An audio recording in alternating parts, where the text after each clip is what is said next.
Welcome back to my channel. Today is an exciting episode because we have the superstar with us. We have Ife here with us. Ife is another special guest. We, I think we met in law school, like maybe 7 or 8 years ago now. It seems like a long time ago, and I feel so old. But yeah, Ife is one person who will always let you know about new opportunities. Like she just has such a beautiful heart, and I can't wait for you to hear so much about all she has done and all she's been able to achieve. Okay, so without further ado, Ife, please could you introduce yourself to us? Yeah, absolutely. Thank you so much for having me, Tele. I know this has been a long time coming. I think we spoke about this in January of this year, so it's nice to finally find a good time to do this. But hi, everyone. Hi, Tele subscribers and everybody else who's going to watch this. My name is Ifeoluwa Ogunbufunmi. You can call me Ife. Most people do. So quick intro. The founder and chief strategist of Strategy with Ifeoluwa SWIF, which is my most recent startup. It's a startup coaching and advisory where I help early stage founders and professionals take big bets on their ideas and also figure out the missing pieces. And over the last couple of years, I would say about 7 years now, I have had a very exciting career, from working, with the vice president's office in Nigeria to working with one of Africa's leading law firms, to working with the unicorn Flutterwave, to working in Dubai with a venture capital firm, to getting an MBA from the University of Oxford, working with Amazon, and then launching my own startup. So it's been quite an exciting journey, and I'm sure Tele has a lot of questions for me, but I'll leave it at that now. But thanks for having me. Thank you, Ife. Thanks for being here today. Okay, so let me jump right into the first question, which is why did you decide to make a career transition from law to strategy? Or wait, let me start from your MBA. So why did you decide to pursue an MBA? Most lawyers nowadays would just settle for an LLM, or yeah. So why did you decide to pursue an MBA? I mean, I would say I would backtrack a bit to literally the very first job I had, post law school. And massive, massive thanks and love to my mentor, Dr. Jumoke Odwole, who now works for the president of Nigeria, as a very, very senior lead and aide. At that time, she got a job working with the vice president Yemi Oshibajo. And I remember I went to see her at her house post law school and tell her that, oh, law school is over now. I was super excited because I think I had about 3 interviews lined up with top law firms in Nigeria. I was very, very excited. One of them being Olaniwa Jai, because I had done an internship there, and Professor Jai really, really loved me, and I loved doing the work that I did there. So I was excited to go back post law school. So I went to tell Dr. J, like I fondly call her, that, oh, as in, some nice jobs are in the works. And I would never forget what she said to me. She said, Ifeoluwa, if I talk, will you listen? I said, of course, now that's why I'm here. And she said to me that not a lot of people get the opportunity to be close to someone who works at the highest level of government, right? It's a very rare opportunity that some people get. And she's like, come and work with me. The conversation went very differently from what I thought it was going to be, right? And literally fast forward to how, I think that was like a Friday, and on the next Monday, I was on the first flight to Abuja to work with her. Very risky move, very crazy move. It was at a time when all my colleagues were, telling you, we're in law school together, everybody was landing a job in a law firm. So I won't lie, I was feeling like, this decision that I've made, like this, was it very wise? But again, I'm thankful because I knew that she would only lead me on the right path and, would only have great advice for me. But it was really, I would say that was the first big bet that I took on myself to say, you know what, ignore what everybody else is doing. Ignore what's is expected of you and try something new. And that job really was the big job that set me on the pathway of doing things differently and just being unafraid, right? And it was there that I worked with a lot of startups. I was doing reform work that really, a lot of strategy work, reform work on a national scale, doing work internationally. I traveled to South Africa, to the US, to Mozambique, speaking on behalf of Nigeria, talking about all the work we were doing for startups and small businesses and the reforms, right? I would say that's really where my interest in startups started from. And doing a lot of work there. Fast forward to after the first term of the administration, I moved to Bawa and Igodalo, to work with the finance team, and I was one of the associates that started that joined the partners to start the fintech team. Again, working with fintech startups, doing a lot of exciting work.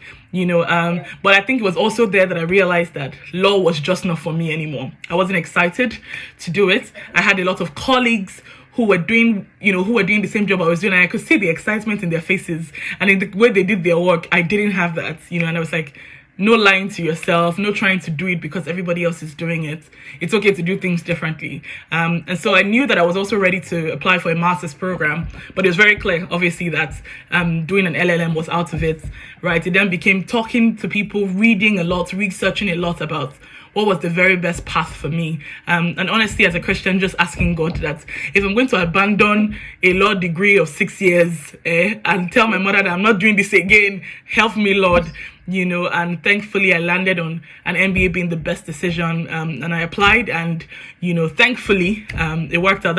I can talk deeply a bit more later about the MBA process, because it was probably one of the most daunting things I've done career-wise, but thankfully it worked out, and I ended up getting an admission to University of Oxford to study for my MBA. Okay. Wow, amazing. I love the fact that you said you decided to take a big bet on yourself, which is your company slogan now.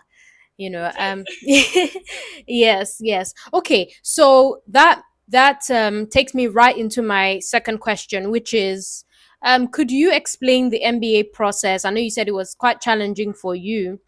So for someone who is a lawyer and they would like to pursue an MBA, so what advice would you give them? And I think this is getting an MBA as a lawyer is probably one of the exciting things I've done career-wise.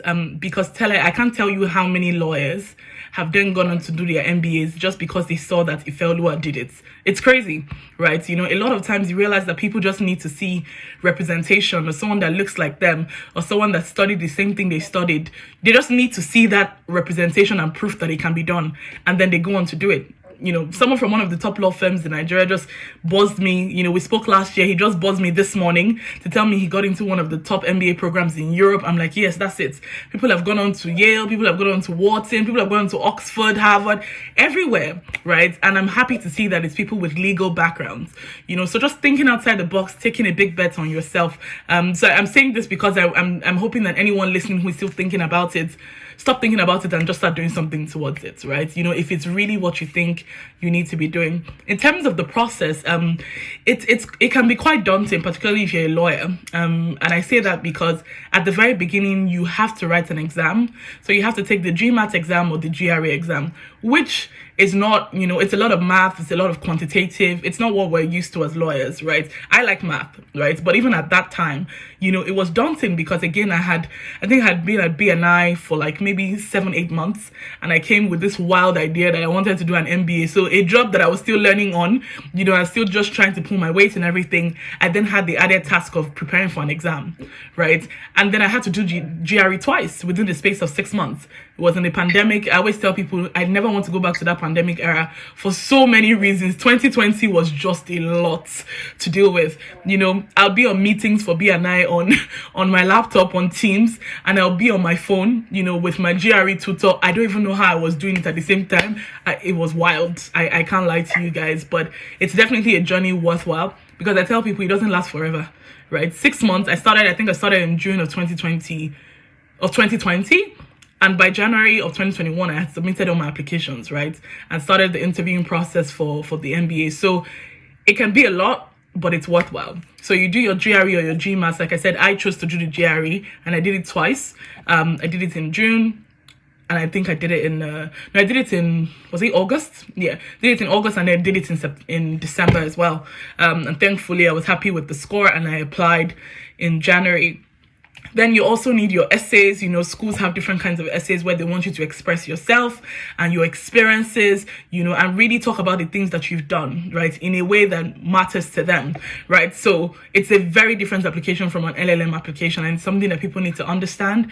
They also want to see recommendation letters, and depending on how many the school wants, they want to see a CV as well. Typically, an MBA CV for your application is 1 page, just 1 page.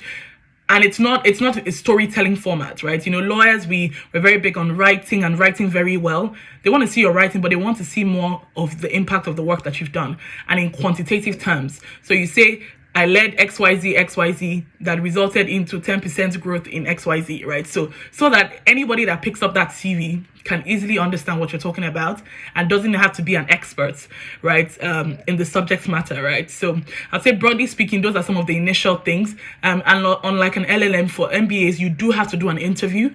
So the process is you apply, right? Before you get admitted, you apply, then they shortlist you for an interview. So you interview with the schools that shortlist you, and if they're happy with how everything goes, you then hear back from them on an admission, right? So in a nutshell, that's what the process looks like. But like I said, there's so many things that happen in between. But it's probably one of my biggest career decisions that has really, really paid off.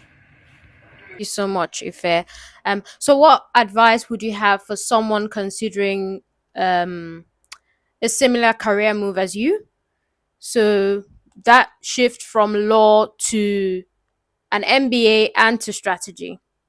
I know it's a lot, but just in general, if someone sees you and they're like, I love like Ife's career trajectory and I would like to mirror that same path, like what advice would you give them? I mean, I think the first thing I would say, and I was literally saying this to someone last night, she works in one of the big law firms here in England, right? And she's really thinking of transitioning to something else. And we're talking about it. And I think one of the first things I'll say is, you need to be doing a lot of reading. So I read a lot, right? I wish I read a lot of books. That's still a habit that I'm cultivating. But when it comes to articles online on different subject matters and areas that I'm keen on, I read so much. Like, my head is full of just different random things. And that's why Tella is always saying that I like sharing opportunities, because of so many things I'm subscribed to, so many things I'm reading. So if I see it and I think it's relevant to anybody, I just click share, and that's the end, because I mean, you don't need all the opportunities, right? But somebody out there just might, right? So I'll say the first thing is doing a lot of reading on the area that you think you're keen on.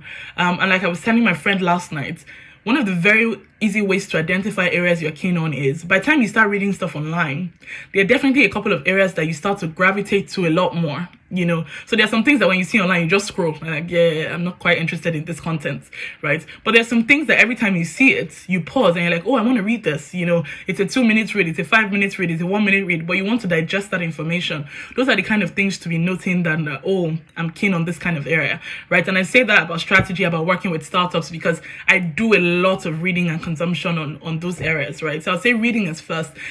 Secondly is there a way to get some formal knowledge on these areas, right? So for me, it was applying for an MBA, and I applied for an MBA for multiple things: for the knowledge, for the network that I now have, thankfully, and putting that network in a bit of context. My MBA class was 355 students, and we were from 71 countries. It was a very global program, very international. There's nowhere I go in the world now that if I put on the MBA group that, oh, hey guys, I'm coming here, is anybody in town? One person at least from my class must be in that country. And I tested it. I traveled to the US. I was in Denver for about 2 weeks, and I put it up on the group that, oh, hey guys, I'm coming to Denver. I'm around for 2 weeks. If anybody is in town, let me know. And 2 people, what am I even saying? I think eventually there were like 4 of my classmates there, right? So it's a very global program. Some people find co-founders, friends, different things, business partners from MBA classes. So really depends on what you're looking for. But like I said, some formal education, training, exposure, right, that helps you gain more knowledge. Again, an MBA is also very expensive, so it doesn't have to be only through a program as expensive as that. There's so many decentralized ways now of gaining knowledge and getting information, so explore those, right? The internet is, I keep telling people, the internet is a beautiful place, right? Use the internet for your good, milk all the free stuff that you can, to benefit yourself and to grow.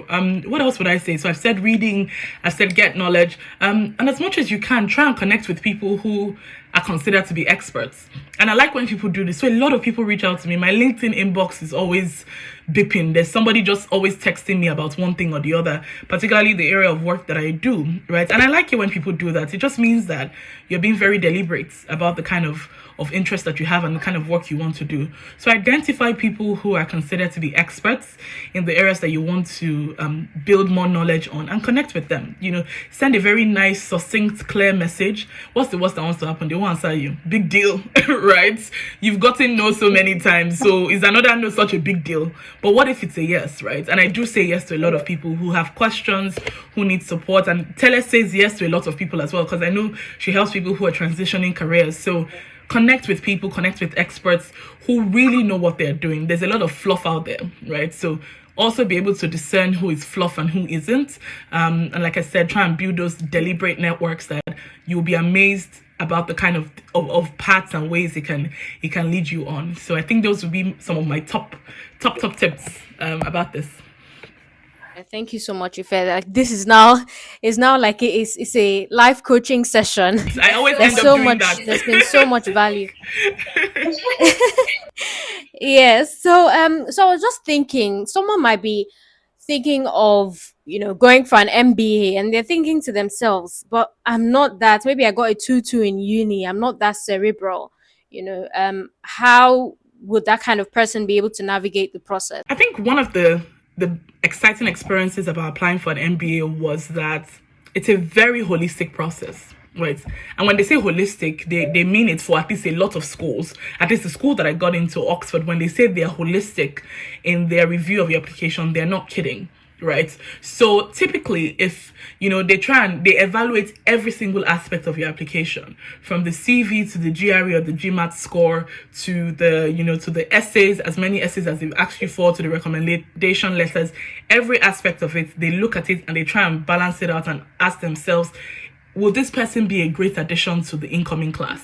Right. That is really how they look at it, very critically, and that's why they have an additional level of having an interview before you then get admitted, right? Because people can be great on paper, but by the time you talk to them, you're like, yeah, somebody clearly wrote this for you, or you're just not a great fit, right? So that interview stage is also very critical. And if for someone who probably has not the very best grade out of uni, I would say put in a lot of work in your GRE or your GMAT, because they do use them to balance each other out to certain degrees, right? They don't ignore your undergrad degree, but getting a high GRE or GMAT score shows that, yes, this person had some struggles back then when the GPA was cumulative, but now that they've had some work experience, they've done a bit more stuff, and they've been put in another exam condition, they've done a lot better, right? Put a lot of effort and work in your essays, your CV.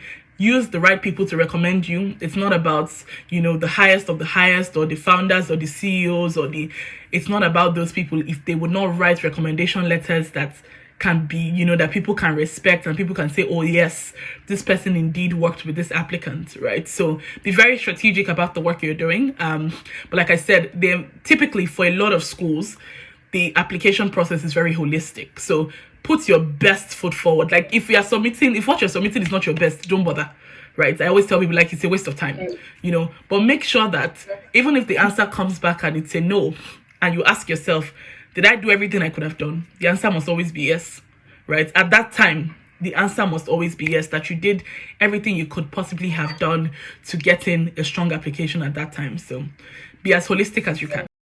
Well, thank you so much for that, because I know some people, that might be on some people's minds. They might think, oh, you need to be like a first class graduate. Yeah, I wasn't. Let me just tell you, I wasn't a triple first class. I don't even have one first class step. So you don't need it. All right. So this takes me on to the next question, which is that, were you aware of your career path after your MBA? Were you clear on it, or you just kind of winged it? How did it go?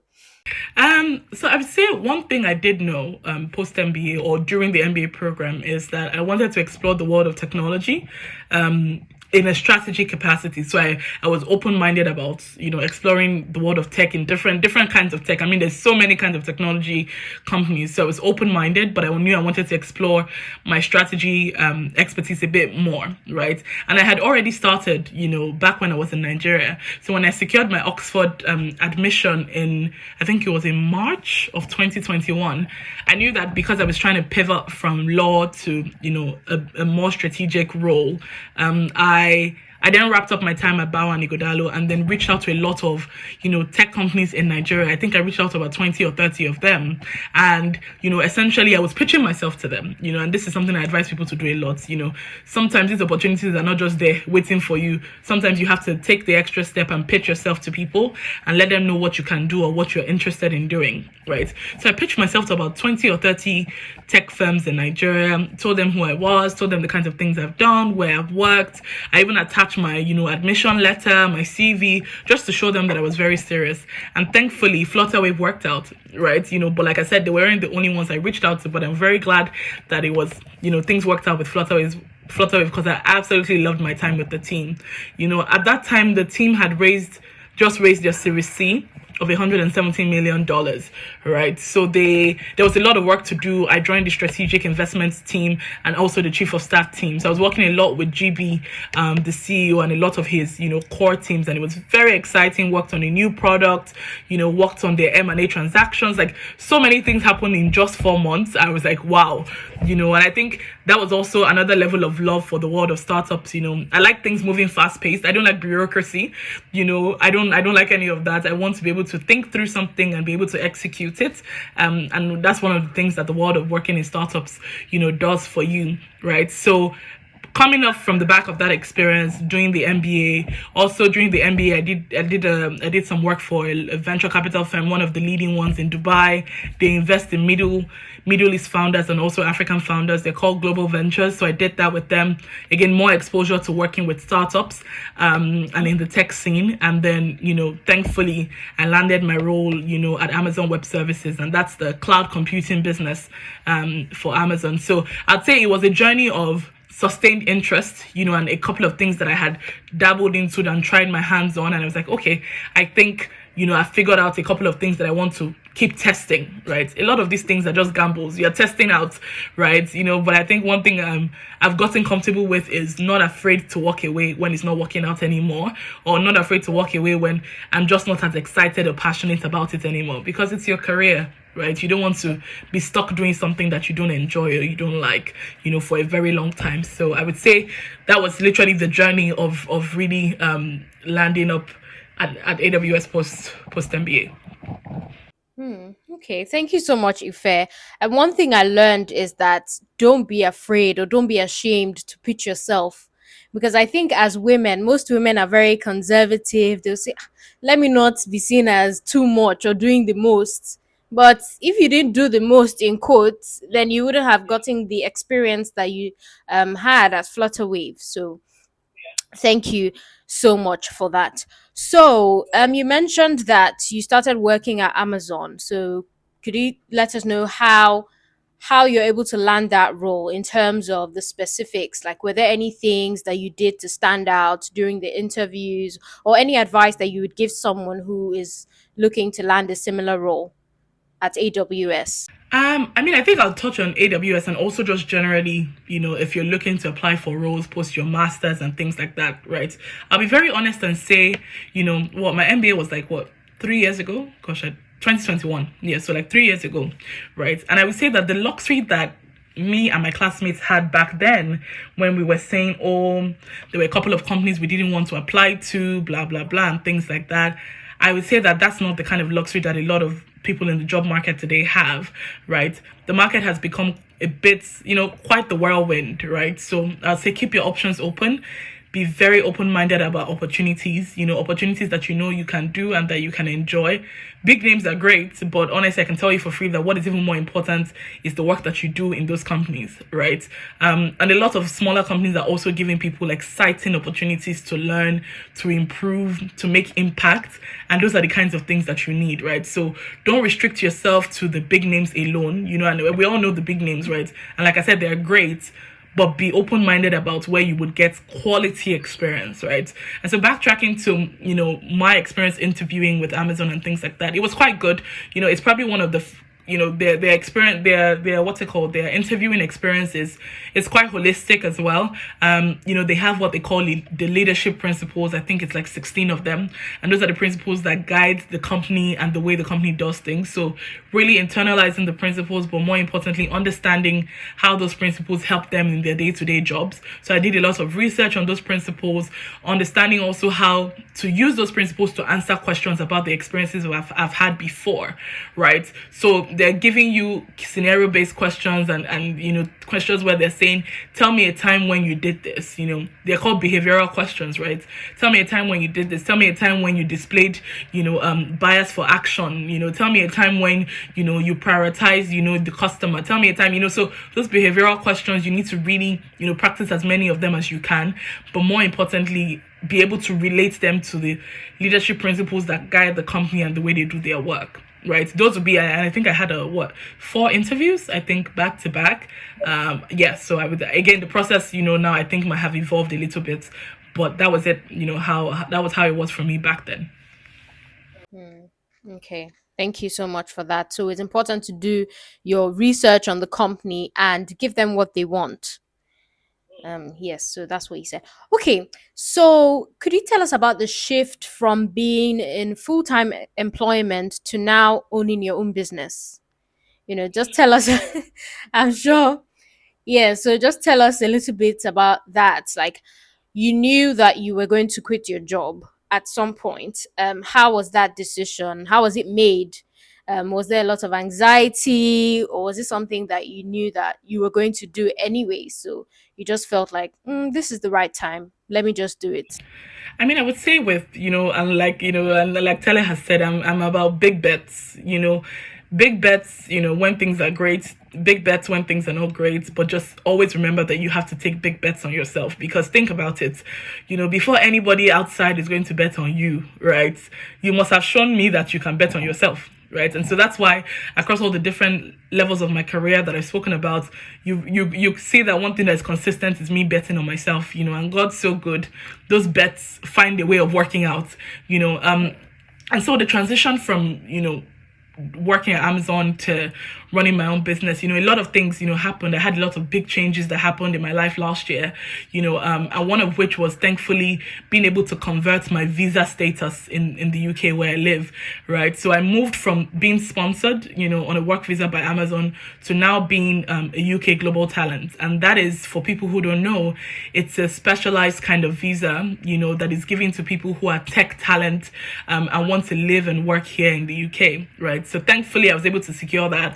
And what that does is it gives you so much freedom and flexibility, So now I can work a 9 to 5, but I can also run my company side by side. There's so much flexibility. I went to the US, didn't need to take permission from anybody. All I needed was my, residence permits, showed them at the customs, had my visa, and I was good to go. So the flexibility that it gives, and just being able to explore a lot of things that you've been wanting to explore, is something that I'm very thankful for, right? And it's one of the big reasons why I'm here. Like I said, just having big changes happen, but also adapting to the changes that happen in your life very quickly, thinking critically about what is best for you per time, and really, just like I said, taking that leap, taking that big bet. Just what is the worst that can happen, guys? I know I say that a lot, but I mean it, right? What is really the worst that can happen? Take calculated bets, yes, but make them big. Shoot all the way up, and just see how things go. Hmm. Yes, thanks, Ife. I like the fact that you said take calculated bets, because when you were saying what's the worst that can happen, I was thinking if you have like a mortgage to pay and you have like 3 kids to feed, I don't think you just There's get a up lot one to day and say, you consider. know Oh, what? please, please. There's a lot to go, and that's why I said, make it calculated, but also make it big. Make it worthwhile, so that if you're getting benefits, there are big benefits, as well. Yes, disclaimer, let nobody go and quote you. And then, If you cut me, you're on your own. But honestly, no. I'm more than happy to help people out. It's really why I started my company as well, to help people take those structured, calculated, but big bets, on themselves and their ideas. Okay, thank you. Please don't go and quote her tomorrow and end up homeless. I don't have space for you in my house. Okay, so what exactly do you do at Strategy with Ifeoluwa? Could you just give us some more insights as to what you do? Yeah, absolutely. So essentially, I work with different sets of people, but like I would say broadly two sets of people, right? I work with startups and I work with professionals. On the startup side, right, I help early stage startup founders, take bets on their ideas, so working with them from that ideation phase to the strategy development, to the strategy implementation, to understanding if, your product or your idea has great product market fit, to the market sizing and the market research, so everything that happens in between, to navigating fundraising, that first check that you need. So all of the intricacies of running a business and really making sure that at the end of it, you've launched a product that gets in the hands of the right customers, your target audience, right? So really supporting startups very early stage, from that stage all the way to launching and selling to customers that actually need what you're selling, right? And on the professional side, I also work with professionals who are actively looking to monetize their talents, their skills, so thankfully many people are in jobs where 9 to 5 actually ends at 5 or 6. But what do you do with your evenings? What do you do with your weekends? How are you making additional income where some of it can even be passive? You don't even have to actively do anything and you're making more money, right? People want to buy houses, people want to do big projects, and your salary is just not going to cut it, right? So how do you start monetizing those skills and expertise that you've built over the years, to make you great cash? People are always willing to pay for expertise if it's packaged and sold right to them. And I would say on the final bit, I do work with corporates. So in the past couple of months, I've been doing a lot of work with corporate organizations. I've done work with Alert by Wema, which is Nigeria's first digital bank. Doing some work with Lagos State in Q2. I'm very excited about that. Also doing some work with one of Nigeria's leading telecommunication companies. So doing a lot of work with corporates, particularly those who have startup initiatives, right? So people who want to fund founders, entrepreneurs, people who want to give them business skills and really just getting them to do things right. So I do a lot of master classes for corporate organizations, and training sessions, and also mentoring sessions as well. So those would be the category of people that I work with. And as an added service, I also help people who want to apply for the Global Talent Visa, and are very serious about it. So I say serious because, this is not for people who are just interested or looking for good vibes or whatever, but people who really are keen on, switching their visa types to this one, because it's quite the lengthy process, but just demystifying the process and helping people with documentation reviews and also consultations to get it right, and submit the best application that they can. So that's me in a nutshell for Strategy with Ifeoluwa. SWIF, you can call it SWIF. It's easier for people to remember that way. Thanks. So that's what Ife does at SWIFT. Exciting work, amazing work. Okay, so you keep using this word exciting. Oh, it's exciting, tech is exciting, strategy is exciting. But could you let us know the not so exciting bits about what you do? Well, that's interesting. I don't think anybody has asked me that before. People are always like, "Oh, I think what you do is so fun." uh, but I would say maybe the not so exciting bits is, and this is where I really try and help people out. When I speak to founders and when I speak to people who want to do everything at the same time, right? And I'm just like, pause. I've had to tell lots of people just pause. I'm like, okay, tell me about it, get it all out there. Talk to me about everything you're looking to do, right? But one thing I try to do is help people provide structure, right? So how it is when you have ideas that you're so passionate about, and it's very hard to let go of some at the beginning, right? Or say, let's focus on one thing for now, and defer the others till, maybe Q2, Q3, within a couple of months or whatever, right?